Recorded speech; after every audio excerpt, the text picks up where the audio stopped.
Okay, so I'm going to talk mostly about um, improvisational skills and techniques. And, I know that a lot of people want, like, here, just tell me what to do and I'll do those things and then I'll get results. And it doesn't work that way. It really doesn't work that way.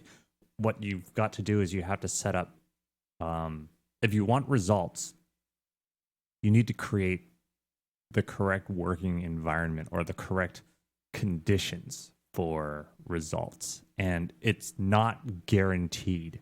It's not like, oh, if I do X and Y and Z, I'm going to get success. I'm going to receive bacon. It doesn't work that way.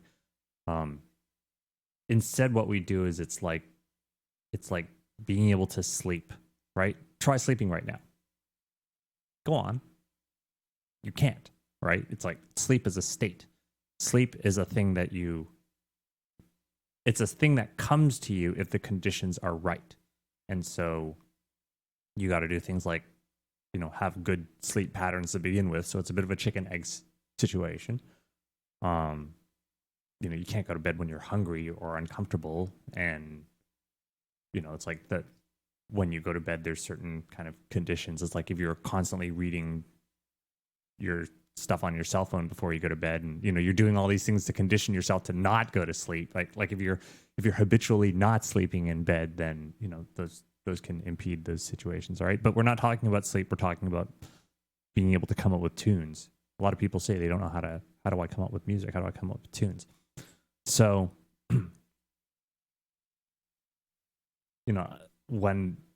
whenever, speaking as a layperson who's pretty new to the piano, and when I look at the landscape of tutorials on YouTube about how to play the piano, they're all things like, here's how to play Rush E, here's how to play this tune, here's how to play that tune, here's how to play music, here's how to play this well-known meme tune. And they get a lot of traction. And I'm not upset about this situation, but what it does do is it changes the learning landscape of how to get into playing the piano and how to come up with tunes. And a lot of times they start talking about chords and major seventh, minor and it's like, okay, yeah, you can go and you can learn chords as well, but it's like it doesn't get to the core of it. So, well, one thing I say is record everything. So in this case, I just hit that little button, and what it's doing right now is it's recording everything into a channel. So whenever I start hitting keys on the keyboard and we look at this thing here, if I double click that, we can see that is recording, and it's MIDI information, so it can record a ton of this. And whenever I get something that I like, I'll just save it off. I'll just save off another slot. So this is important. Record everything. Why? Well, because if you only record the music that you think is going to be good, and you're like, okay, I'm going to hit the record button, and then I'm going to record something good, that's not improvisation. All right, that's like hitting a button saying, I'm going to go to sleep now. and again, it's not an activity. It's not a thing. It's not a thing that you actively go and do. It doesn't work that way. So that's why I say instead, take the shadow play approach, the NVIDIA shadow play approach, which is just play your damn game. And if you happen to get, an awesome 10 kill streak, then what you do is you just hit the hotkey and you tell shadow play to record, what you just did. There's no point in what you don't do is you don't, say, okay, like the recording is constantly going, right? So the thing is that if you don't have the recorder going and you start improvising and you do something really good, and then you're like, oh, that sounded really good. Now I'm going to record it and do that again. You can't. All right. The only way that you can is you're going to have to practice a thing over and over and over again until you somehow manage to reproduce what you just did, and it won't be as good. So, number one, record everything. Have the recorder constantly going. Have a setup where you can just hit a button when you sit down to play. All right. Wow, look at that thing going, right? It's like it's recording. And this way, you don't want to be paying any mind to the fact that the recorder is going. All right. You want to just hit it as part of, get used to being recorded. This is kind of like when I got used to streaming and being on camera. I just got used to this is one of the reasons I went to like Twitch and I would stream and record all the time, is because I just wanted to get used to being on camera. And very helpful, right? As opposed to if you're only recording the stuff that you want to show to the world, then suddenly you're pressing a button that demands that you be perfect. So, number one, all right, record everything. Get used to it. Number two, it's not about which keys you hit. It's not about, hitting the right keys. It's about hitting the keys right. And so when you're coming up with a tune and you're improvising, you're going to want to, well, like it can be any bunch of random keys. All right. So that is I would call that the chromaticity, right? That's the color side of things. If we're painting and we're dealing with color, now we got to think about things like, well, what's the structure of these paints? It's like I've only chosen a bunch of paints, a bunch of different colors of paints, and it's not a picture yet, right? So whenever people say, well, what tune am I going to make? Right? Well, then what chord will I use? What scale will it be in? What color palette am I choosing? And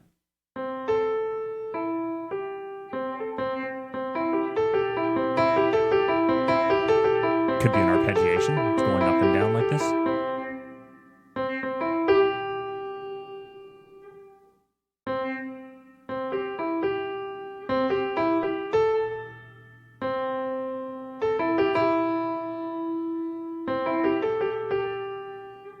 Right? How are you going to go about putting those brush strokes on the page? How much of each color do you want? Do you want to do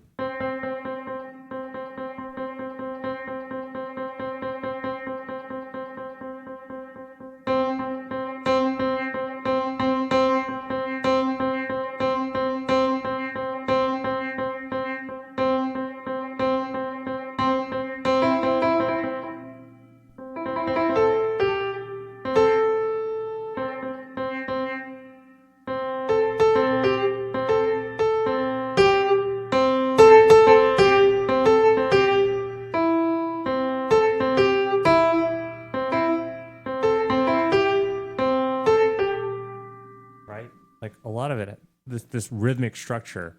What's the sequence of keys you're going to hit? What order will you hit them in? What's the timing? What's the beat? What's the rhythm? You're really trying to drum the thing out.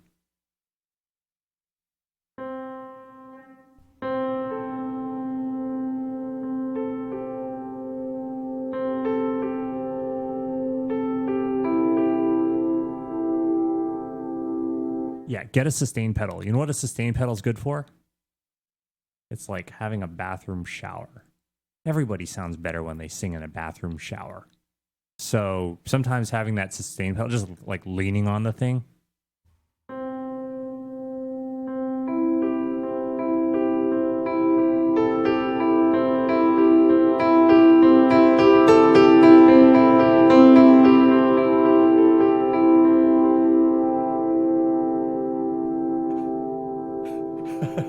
Right?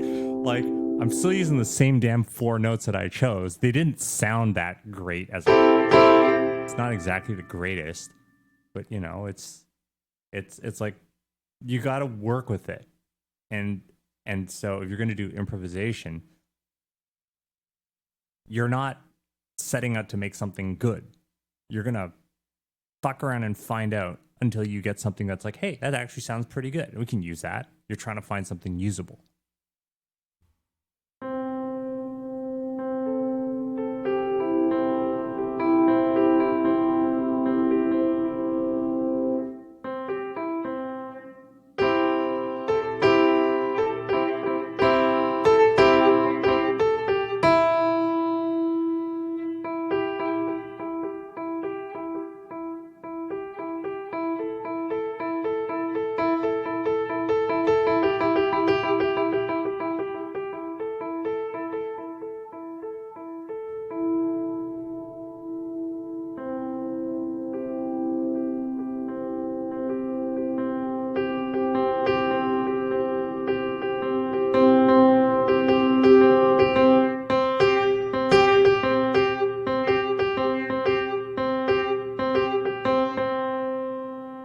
So It's not about making music.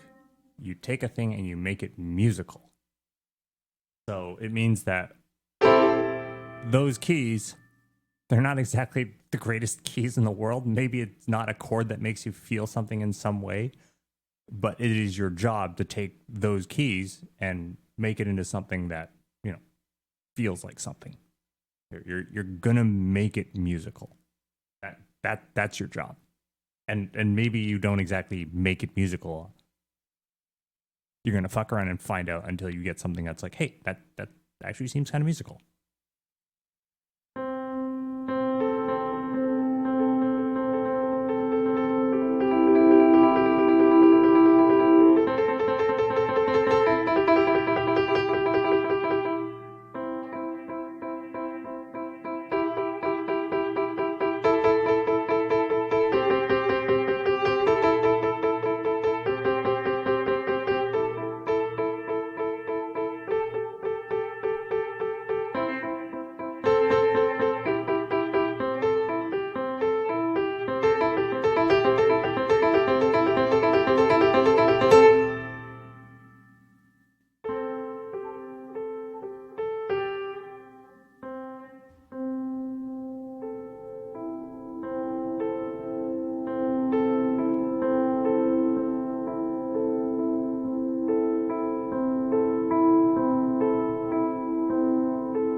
Again, it's like, what can you do with those 4 keys, those 4 notes? And the thing is that you can go up an octave, you can go down an octave, and just it's not about the right keys, it's hitting the keys right.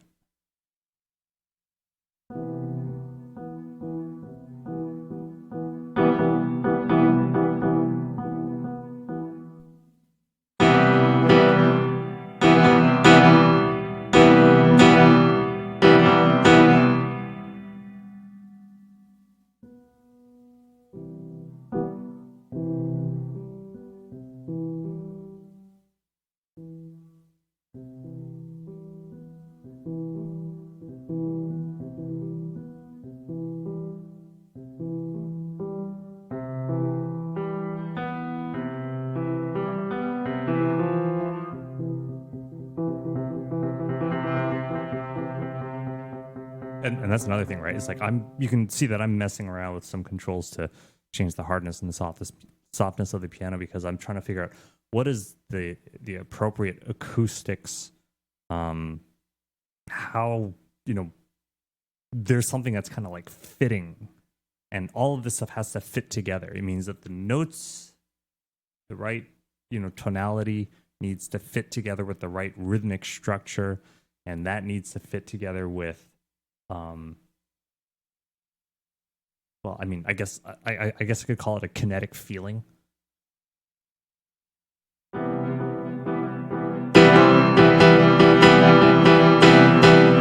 Right? There's like, how hard are you hitting that thing? What kind of force are you putting in there? Are you going soft? You're going hard? You're trying to get something that's kind of maybe flowing. There's a lot of this kind of a kinetic feeling to it, and what are you aiming for? And that needs to fit together with the acoustics. So the acoustics are things like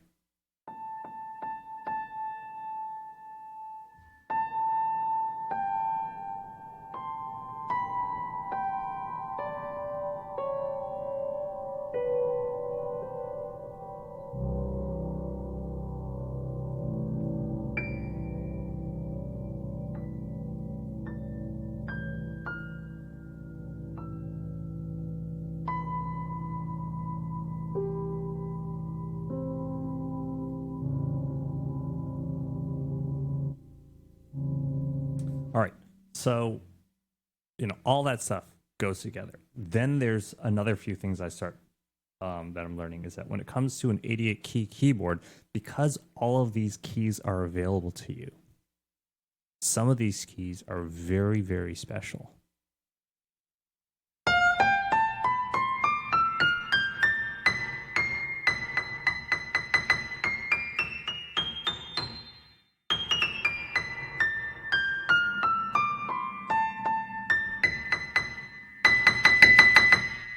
That one's pretty piercing. That's a special key right there. That's the B. B right there is like right kind of like it's like in the sweet spot of the human ear, of my ear's sensitivity, that it kind of hurts. If I ever needed to make a tone, if I ever needed to bring out a sound that was really piercing, that like just fucking hits you like a shard of frozen glass, I got that. That's a special key. I might have to use that at some point.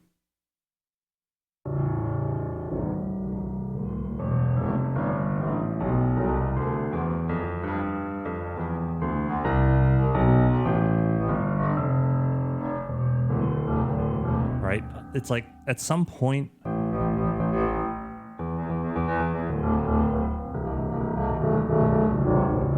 some of these notes like around here kind of they become somewhat atonal. They start to just turn into blah blah, and it becomes hard to distinguish them. And then so that means that if you're going to use any notes in here, especially when you're using chords, right? Chords, right?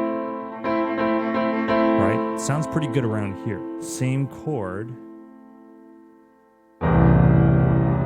It kind of just becomes a brrr, and it turns into mush. You start to learn that there are certain ranges on this piano where trying to pull off a chord won't work. It'll just go brrr. And if you need that to happen, especially if you're dealing with soundtracks and stuff and you need just brrr, and you don't even want it to be tonal, you do it in that section. So every section kind of has its use, right? Certain areas are good for melodic stuff. Other areas are good if you suddenly need something that comes, piercing out there, like that one B key up there. And sometimes, here's another thing I noticed.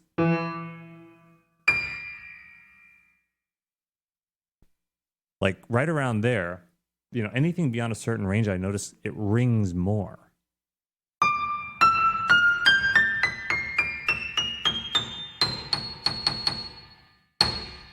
That has a lot of carry.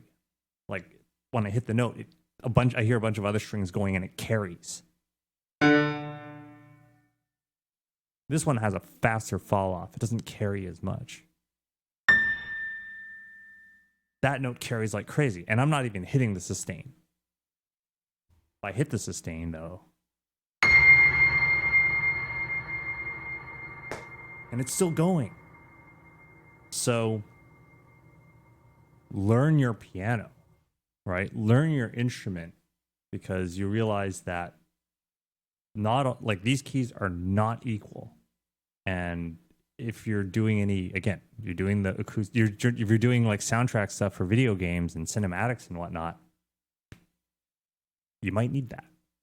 And sometimes when you're improvising and you don't want things to start carrying out of control, don't touch those keys. All right? Know what your keyboard does. I'm just telling it to record another slot. So, what else can I show you guys? Well, right. Okay, so when it comes to learning, major, minor keys, minor chords sound kind of dark, sounds bright.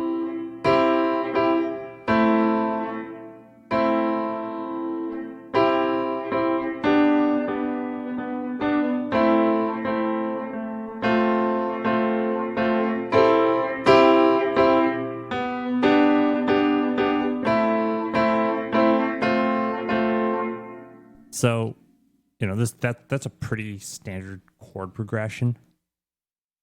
You can look these things up.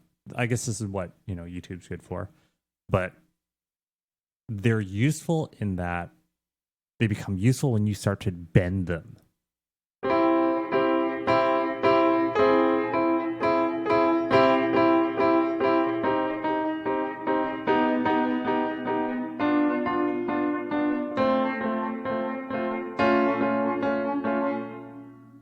So I find maybe I'm just predisposed to I'm predisposed to music that's kind of like a little eerie and maybe dark tunes. I like going in that direction.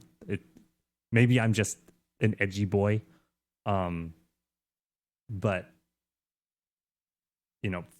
figure out what kind of tunes that you're suited to doing and experiment and master the stuff that you're suited to doing first, and then you can expand outwards from there. Because if you're like me and just got a piano a little while ago and wanting to get good at it, you got to start with something manageable, and you might as well go with the flow. And going with the flow means doing whatever comes to you the most easily.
Right? It's like that's the thing, is that when you start to get into the groove, right? And when you're improvising, there's no plan.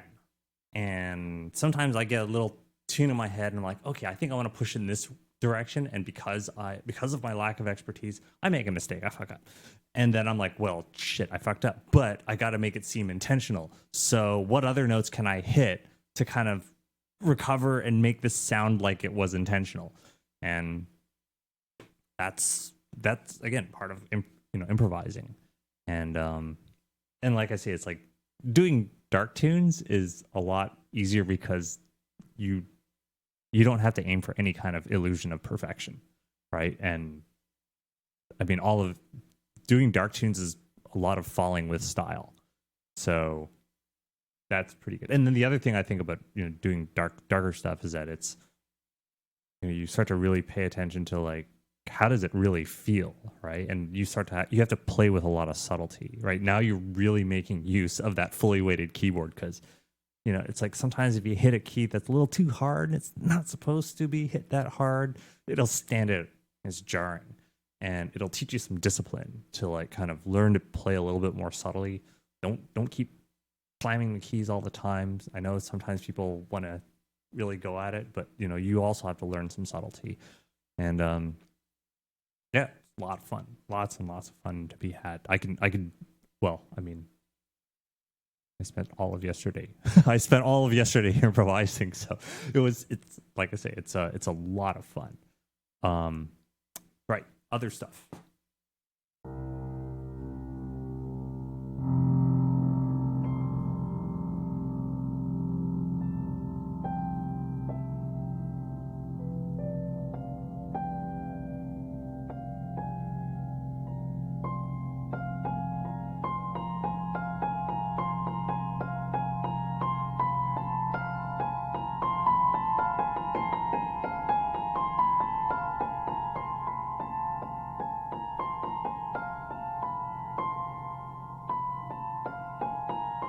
Okay, so here's another thing.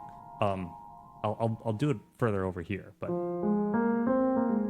right, like you might have a scale which uses these ones, but then doing these is a different scale, or these is a different scale. So when you're doing like a back and forth arpeggiation, you can go up on one scale and come down on a different scale.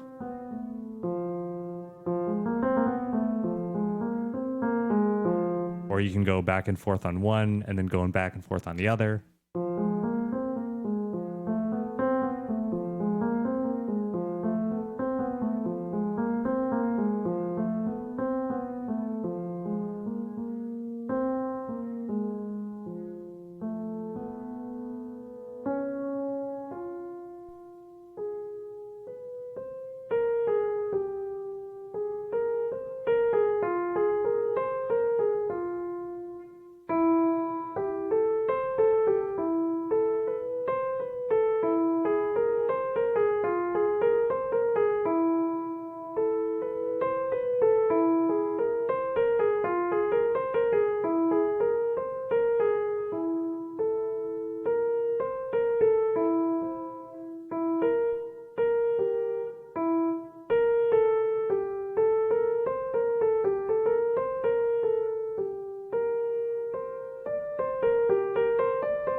This is just playing with rhythm, just going up and down an octave, and it changes the feel of it, right? And go with a bit of swing, syncopation of beats.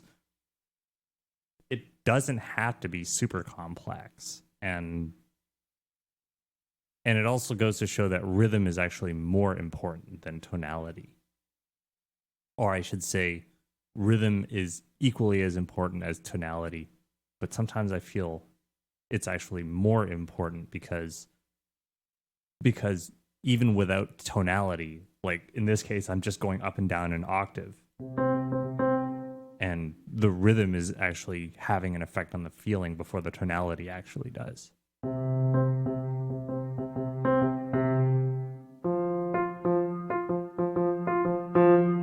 And when you practice playing with rhythm, and that's the other thing, is like playing with rhythm and getting to the, like being able to drum out a tune. I call it drumming out a tune because drumming is very rhythmic. It's all rhythmic. It's all tempo. It's like getting that feeling.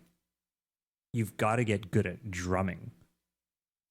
So if you can, the thing is that you need to practice your drumming.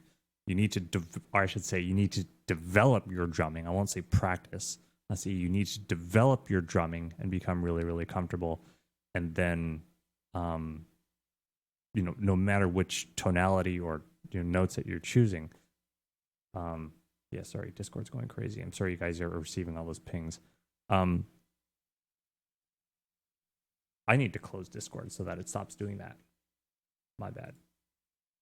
Die. Where is it? Okay, good. Discord's closed. Okay, right. Yeah, like work on your drumming. And because the thing is that when you're drumming, when you're doing it for the first time, it feels kind of awkward. You should get really comfortable with drumming so that it will really, really help. If you're good at drumming, it will improve your improvisation by leaps and bounds. It will improve your ability to recover. Like I'd say that my ability to recover from a mistake during improvisation is extraordinarily dependent on drumming.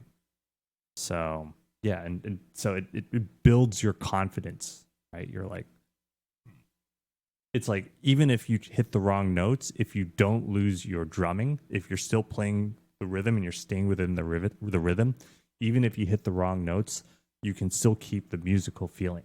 And I find this very much with beatboxing, is that with beatboxing, the rhythm is more important than the acoustics. It means that even if your mouth sounds are slightly off and you slip a little bit, if you don't slip on your rhythm, your raw rhythmic structure, it'll make for a fast recovery. And it doesn't. It means there's no real hiccup because people are always they're very keyed into waiting for the rhythm, right? So that's like the carrier signal.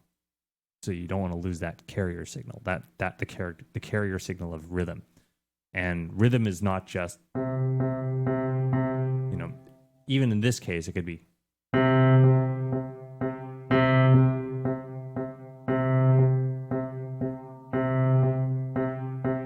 Long, three shorts, long, three shorts.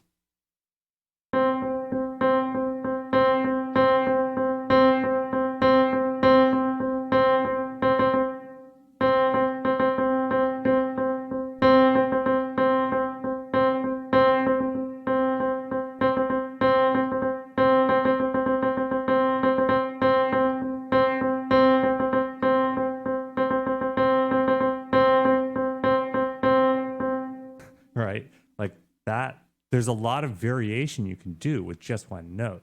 So again, improvisation is largely about variation.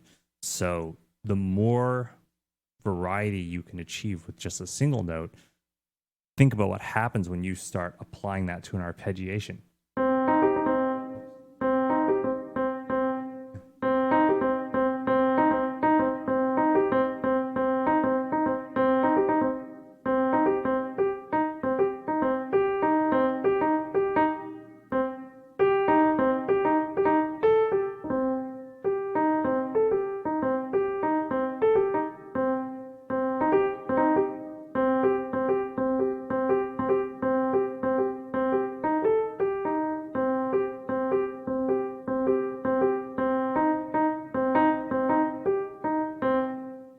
like if you find that you're having a little bit of difficulty maintaining rhythms, or you're having difficulty with improvising rhythms, on the fly, because it's improv, slow it down. Slow it down until you can get and maintain that rhythm. And the way that you're going to know is you're just going to feel off balance if you're going too fast, right? If you're getting off balance, slow it down and gain that stability back. And you want to be feeling as stable as possible. And the more stable you are, the more variation you can apply. So, yeah.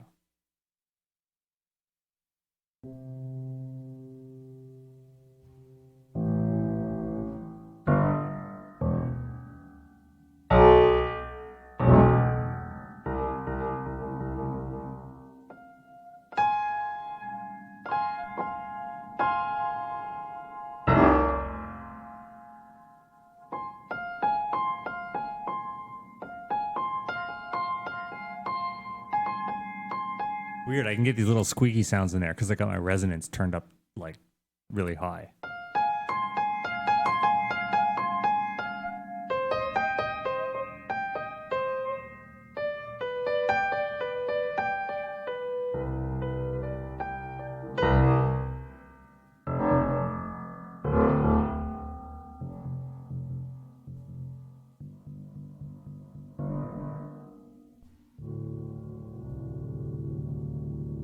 Sometimes I just like playing around on the low keys just to get a rumble.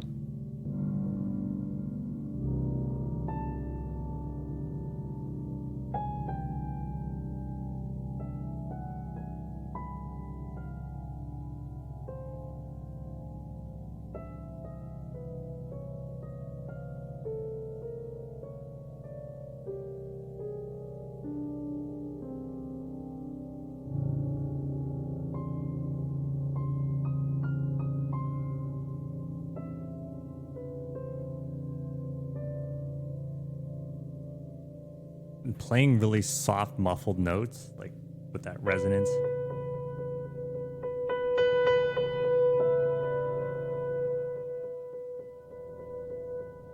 And then I also love detuning the piano.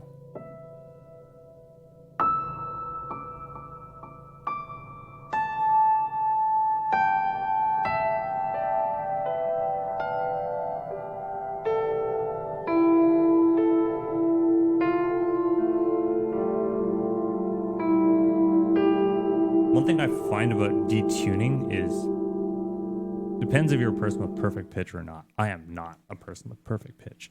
So what happens is my ears will adjust to whatever I'm hearing. So I find that with this little detuning switch adjustment, is my ears will eventually calibrate to whatever it's set to, and then the effect will go away.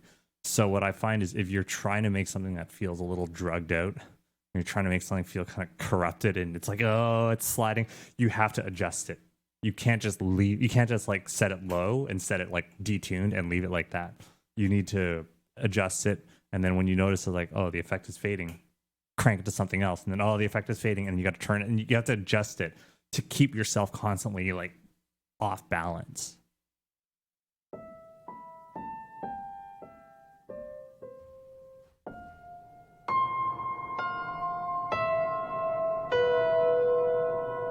And the other thing is that detuning works really well with the sustain pedal, because when you have a sustain note, that's ringing out right now. So when I hit that thing again, the detuning only affects new notes. So it means that when you hear the same note, it sounds okay. But if the next note that comes out is on the same note, you hear that note reverberating against itself, and you get to compare the earlier note, which is tuned one way, against the second note, and it creates discordance. It creates this, like, a good example of this is if I just start hitting two keys right next to each other.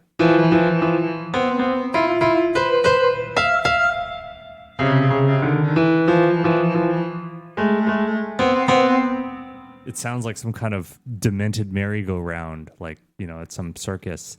If you wanted to do some like clown horror stuff, then yeah, like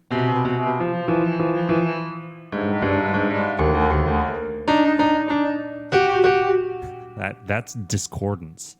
And so the use of the detuning adjustment is, especially when you're using it with sustain pedal. So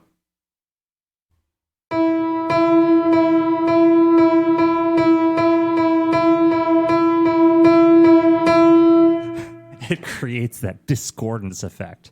So yeah, that's what that thing's for. And so, again, everything that you do on the piano is like, the tune is just the beginning of it. And sometimes I really see that the beginning is truly rhythm, and it's rhythm and it's the feeling that you're trying to get across. So when you're improvising, you don't just sit down and say, I'm going to make an awesome tune. It's like, no, I'm going to sit down in front of the piano and try to feel something. I'm going to try and make something which makes me feel something. And I'm going to try and feel, like, what do I feel about that thing? And when you feel something, it's like, well, how can I work on this thing to maybe make it feel the way I really want it to? Or maybe I like the way it's making me feel, but I need to go a little harder on this thing and really bring that feeling out. So, I mean, this is the thing about improvisation, is that nothing is nailed down. Everything is still very malleable. So you have to work and reshape the clay until it becomes the sculpture that you want it to be, right? Whereas if you're doing composition and if you're doing musical composition, and you take the things that you've created through improvisation and you're going to polish them, right? This is, okay, fine, we're going to take this piece of nice shaped out sketch that I have, and now I'm going to start, refining it and putting the little details in there, and then we'll maybe glaze the thing and fire it right in the kiln. Like, that's what the musical production is. So improvisation and production are two different things entirely, and shouldn't be treated, like, the thing is, I think that production is a thing you can do after you've done a lot of improvisation and you have enough raw material to work with. That means you've got enough recorded stuff and you're like, oh, I like that little piece. No, well, I like that little piece. Let's just edit out all the little pieces I've got, collect them all into, a few MIDI files, and then I'll start picking out the instruments that I want. I'll start auditioning instruments that fit these little pieces that I've just created, these little pieces that I like, that I've chosen. Let's find out what instruments are really suited to them. Let's work on let's get some filters on these instruments and try and bring out their sound, their tonal qualities as best as possible, and really work on the production of it. Right now, we're trying to raise the production value to get it to sound acoustically really, really nice, and then from there, you start to bring it into something that you're trying to render at something which becomes more and more of a finished song. But when it comes to the improvisational stage, what you need something where you start a project, it throws your piano instrument in there, it has everything tuned the way you want, and then you just go at it. You hit the record button and you just go.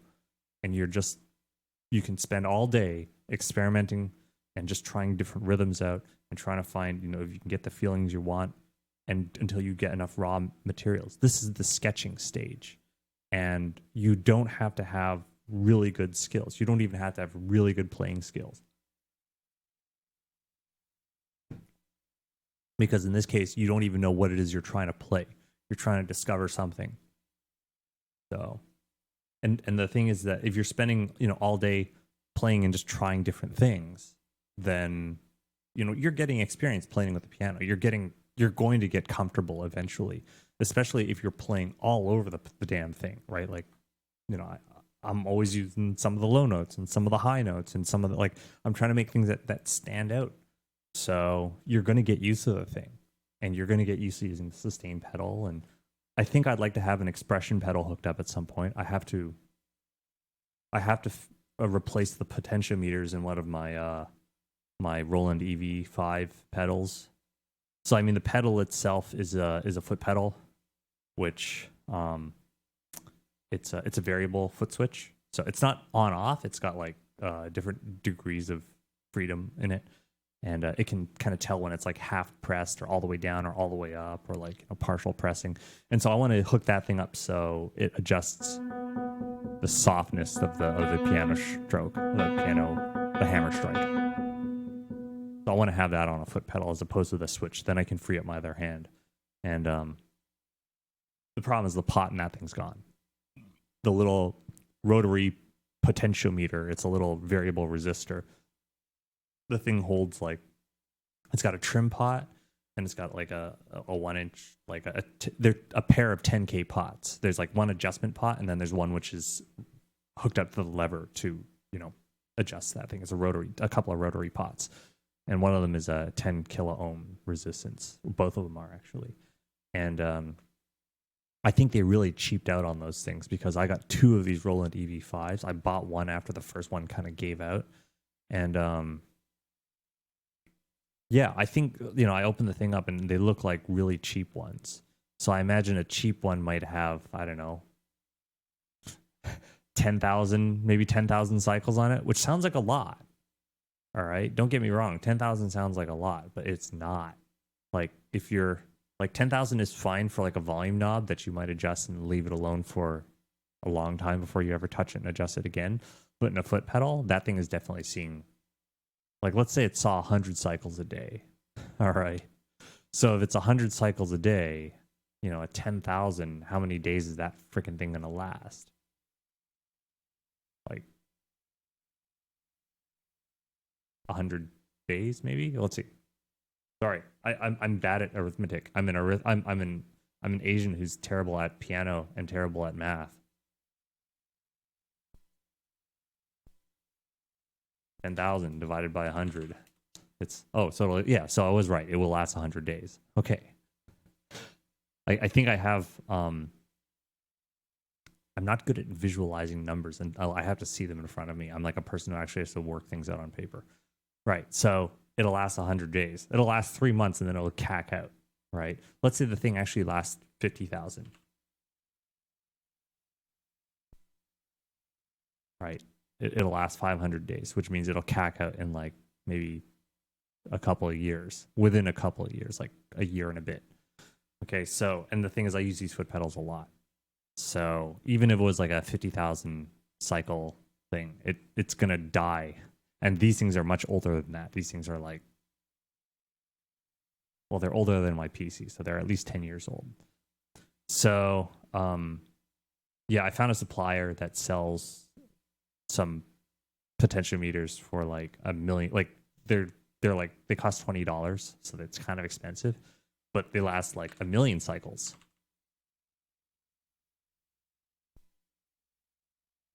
So it'll last, like 10,000 days.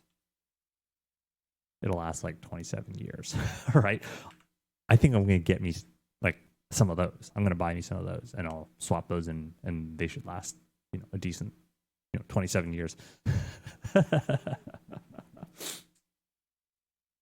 So, that's, I'm trying to do that because, $20 for a potentiometer, I'm going to get 2 because I could tell that both, like one pedal's completely gone. The other one's starting to go.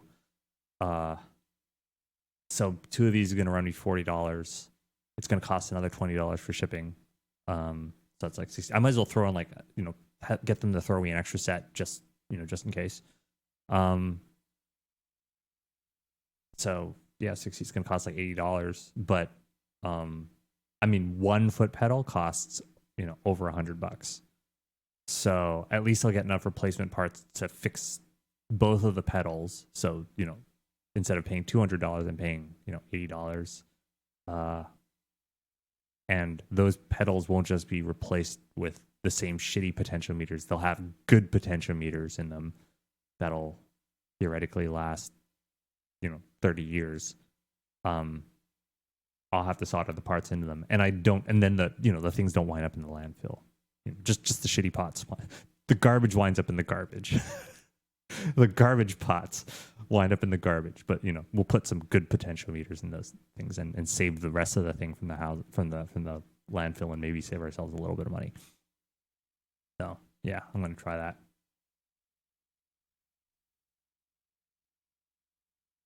And here's what's going to happen. Okay.